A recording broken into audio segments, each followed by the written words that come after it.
There is a direct connection to that. The mouth is a gateway for the rest of the body, so what happens there affects everything else.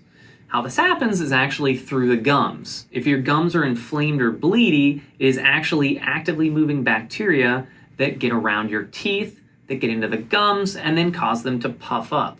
This irritation causes them to bleed, get through those blood vessels, and the bacteria actually get into your bloodstream and can travel to distant parts of your body.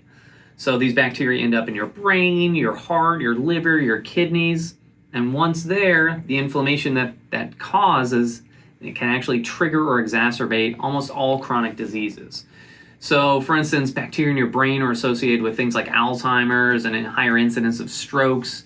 The inflammation, once it gets into your heart, can lead to incidents of heart attack. Gum disease will also exacerbate diabetes. I mean, the fun thing is, diabetes makes gum disease worse, and gum disease makes diabetes worse, so they play off of each other in a not so great way. And there's even been shown to increase risk of various types of cancer, like pancreatic cancer and things like that too. So when they say healthy mouth, healthy body, they actually do mean it, because an unhealthy mouth can definitely lead to an unhealthy body.